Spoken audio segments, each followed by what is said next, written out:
welcome His Excellency Ferdinand Romualdez Marcos, President of the Republic of the Philippines, and to invite him to address the Assembly. Mr. President, Excellencies, I am Ferdinand Marcos, and I am the President of the Republic of the Philippines. I stand today on behalf of 110 million Filipinos. At this time of crisis and opportunity, I bring with me the spirit of their enduring commitment to the ideals of our United Nations. This commitment is reflected in our solid contributions to the cause of peace and of justice. By shepherding the Manila Declaration of 1982, we helped affirm that differences should only be resolved through peaceful means. By reinforcing the predictability and stability of international law, particularly the 1982 United Nations Convention on the Law of the Sea, we provided an example of how states should resolve their differences through reason and through right. These two contributions provide useful guidance for our time. For amidst challenging global tides, an important ballast stabilizes our common vessel. That is, our open, inclusive, and rules-based international order that is governed by international law and informed by the principles of equity and of justice. As I have underscored, the Philippines shall continue to be a friend to all and an enemy of none. This world order traces its roots to 77 years ago. Your first Asian predecessor, Mr. President, General Carlos P. Romulo, called on our leaders then to make this floor our last battlefield, to determine in this hall whether humanity is to survive or be wiped out in another Holocaust. Our peoples chose survival. They chose cooperation. They chose peace. And by doing so, they made history. Today, history once again calls to us to make these choices. We are confronted by tectonic shifts that will inform the ebb and flow of this coming century. Of these, I see four challenges to the continued survival of our global community. First is climate change. The time for talk about if and when has long since passed. It is here. It is now. Climate change is the greatest threat affecting our nations and our peoples. There is no other problem so global in nature that it requires a united effort, one led by the United Nations. The effects of climate change are uneven and reflect an historical injustice. Those who are least responsible suffer the most. The Philippines, for example, is a net carbon sink. We absorb more carbon dioxide than we emit. And yet, we are the fourth most vulnerable country to the effects of climate change. This injustice must be corrected, and those who need to do more must act now. We accept our share of responsibility and will continue to do our part to avert this collective disaster. We call on the industrialized countries to immediately fulfill their obligations under the United Nations Framework Convention on Climate Change and the Paris Agreement to cut their greenhouse gas emissions, provide climate financing, and technology transfer for adaptation for the most vulnerable and developing countries, to lead by example. We look forward to concrete outcomes at the Conference of Parties in Egypt later this year. When future generations look back, let them not ask why we did not take this opportunity to turn the tide. Why did we continue in our profligate ways until it was too late? This threat knows no borders, no social class, nor any geopolitical consideration. How we address it will be the true test of our time. Second, the development of advanced technologies is rapidly transforming human life and experience. We still barely understand how these transformations are unfolding and where they are leading. The imminent diffusion of these emerging technologies could solve many of our old problems, but they could also disrupt our political and social orders. Our governance structures must keep up. Third, widening geopolitical polarities and sharpening strategic competitions are transforming the international political landscape. A profound lack of trust is putting enormous strains on our multilateral system. Our very charter is being violated around the world as we speak. In Asia, our hard-won peace and stability is under threat by increasing strategic and ideological tensions. These behoove us to uphold the ideals that led to the establishment of this Parliament of Nations, and to reject any attempt to deny or redefine our common understanding of these principles. Even as we grapple with these new long-term shifts, we remain beset by an unresolved problem. Inequalities and inequities within and among countries continue to persist, and they continue to demand urgent action. Therein lies our fourth transcendent challenge. This injustice was evident during the pandemic, when the richer nations immediately received vaccines at the expense of the have-nots. We see, for example, the dangers of this lurking in the persistent digital divide and in ballooning debt burdens. As we awaken from the economic stupor caused by the pandemic, we must reinvigorate the world economy. We must use public and private resources to encourage the expansion of trade, investment, and technology transfers to accelerate development. Knowledge and intellectual gains must flow freely to allow those lagging behind to catch up. Sustainable development will be hampered to the detriment of all if existing structures in the global economy remain unreformed. Mr. President, in these past 3 decades, Filipinos have achieved significant strides on our path to sustainable development. Despite the challenges of the pandemic and the global economic upheavals, we remain on track to reach upper middle income status by next year. With steady investment in food, public health, education, and other social services, we expect to become a moderately prosperous country by 2040. I am confident that we will achieve this vision. Yet, no nation stands alone. The achievement of our national ambition requires a global environment that creates conditions that allow all nations, including ours, to thrive in peace.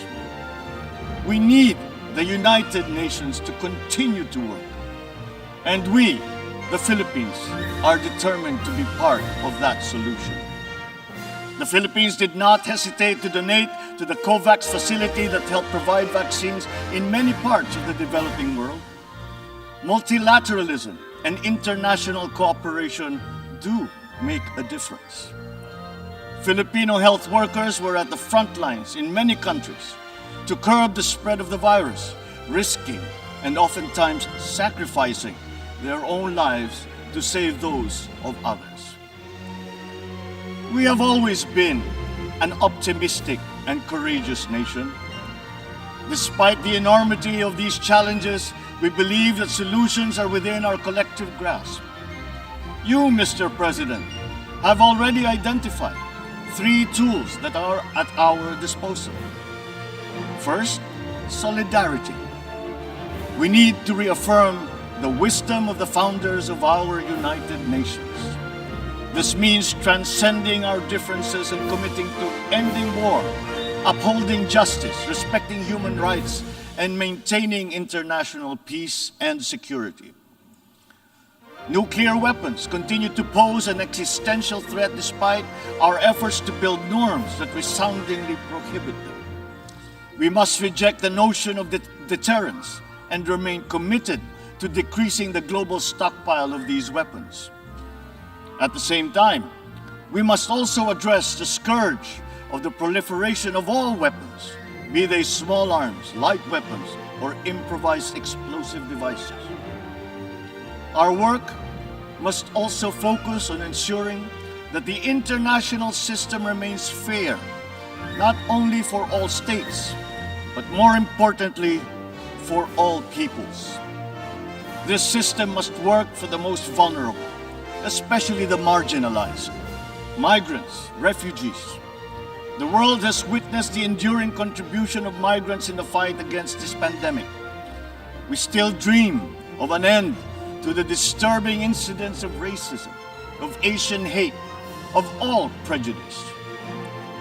The Philippines United Nations Joint Program on Human Rights is an example of a constructive approach that puts our people, not our politics, at the center of this work. It provides a model for revitalizing the structures that facilitates solidarity between the United Nations and the sovereign duty bearer. Our continued solidarity will also benefit from a reformed and more inclusive Security Council and an empowered General Assembly that can hold the Council to account. At the same time, the United Nations must forge ahead with its flagship tradition of global peacekeeping.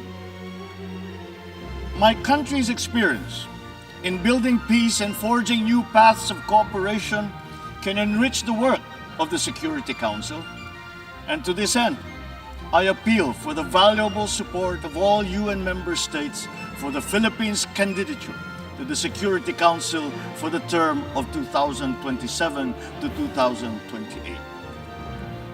Our success in the Bangsamoro Autonomous Region of Muslim Mindanao in the south of the Philippines is a centerpiece of these efforts. The peace that we have forged after many decades of conflict among warring factions and clansmen demonstrates that unity is possible even in the most trying circumstances. Inclusive dialogue involving all stakeholders, including women, the youth, faith leaders, and civil society, conducted with patience and good faith, has produced a credible and solid foundation for self-government that paves the way for lasting peace and sustainable development. We take the same approach in Asia. The Philippines builds partnerships for peace and development through dialogue, including through interfaith and interreligious dialogue, especially through ASEAN. In the face of great diversity, we believe that partnerships form the bridge to unite all of us in promoting peace and stability in the Asia-Pacific region. Our global community is only as strong as we make it. We need to ensure that all nations, especially developing countries, are equipped with the tools they need to navigate the uncharted waters of this century. This requires a transformative development agenda. We therefore welcome the Summit of the Future next year as an opportunity to collectively roll up our sleeves and chart our common path. Second, sustainability. We must seek solutions that preserve our planet. These solutions must transcend our time and win the future for the succeeding generations.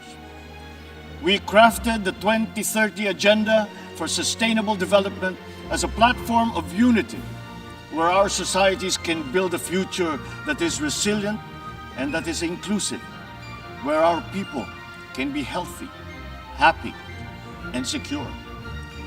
This requires investment in food security, the fragility of which has been clearly demonstrated by the pandemic and the conflict in Ukraine. We need to take concrete steps towards a modern and resilient agriculture. For food is not just a trade commodity, nor is it just a livelihood. It is an existential imperative and a moral one. It is the very basis of human security. To attain food self-sufficiency and security, we are providing innovative solutions and financial support to farmers and fisherfolk to adapt new technologies and connect to national and global value supply chains. We look forward to forging cooperation with the UN and our partners to boost agricultural productivity and food security. As host to 17 UN agencies, programs, and funds, the Philippines strongly supports reforms to ensure that the UN development system delivers as one through its UN country team. Water connects our world and sustains our existence. But it is also a finite resource that requires our stewardship. Equally important, our biodiversity must be protected amidst the continuing challenge of climate change. We must enhance our cooperation in these areas. But sustainability also requires development policies that go beyond the traditional metrics. We already know that the gross domestic product is an incomplete measure of progress and that vulnerability is multidimensional. Our development agenda must also take into account the interest of all developing nations, including middle-income countries where the majority of the world's poor live. At the same time, sustainability means equipping our people with the tools they need to meet the challenges of the fourth industrial revolution. Investments in education are key, and my administration is prepared to make such investments. The Philippines notes with appreciation the Transforming Education Summit held earlier this week, at which these subjects were taken up. There is perhaps no greater renewable resource than the creativity and innovation of our young. We understand the value of harnessing our people's talents by creating a robust and creative economy. We will continue to work with partners in promoting this at the international level. Finally, science. Knowledge and discovery remain the keys to unlock the potential of our dynamic future. Encouraging our young people's curiosity, honing their skills, and protecting their intellectual properties are important investments. Humankind is pushing back its horizons, both in the digital world and out in our physical universe.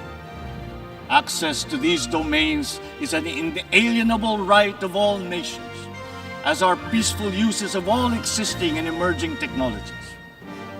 The Philippines is preparing for the future by laying the governance framework that will allow us to harness the power of renewable energy, develop the capacity to utilize the life sciences such as medicine and virology, pursue digital solutions towards a more modern economy, and expand our presence in outer space. But we also need to update the global structures that facilitate international cooperation on the peaceful uses of nuclear energy, biology, chemistry, to name but a few. At the same time, we need new structures to govern rapid advances in other areas. We need to start by defining the norms of responsible behavior in cyberspace and outer space, and forming legal rules that will prevent the weaponization of artificial intelligence. The diffusion of cutting-edge technology across the economy is promising, but they could come at a cost. Our development agenda must consider the possible displacement of human labor as a result of advances in automation. We must prepare our economic structures for this. We should start building the necessary supports for those sectors affected. Mr. President, the transcendent challenges of our time are as consequential as those that faced us 77 years ago when we founded this august body. We are indeed at a watershed moment, one that requires a refounding of these our United Nations. Mr. President, Your Excellencies, the world is ready for transformation. It is up to us as leaders of our nations to move and shape that transformation. The future beckons, and we can embark upon that journey as single nations or as a world in harmony. I say, let the challenges of one people be the challenges for all nations. And in that way, the success of one will be a success for us all. The peoples of the world look to their leaders, to us, to make into reality these aspirations for our future. We must not fail them. And if we stand together, we will not fail them. If we stand together, we can only succeed. Let us dream, let us work for those successes for all our nations united. Thank you and good day.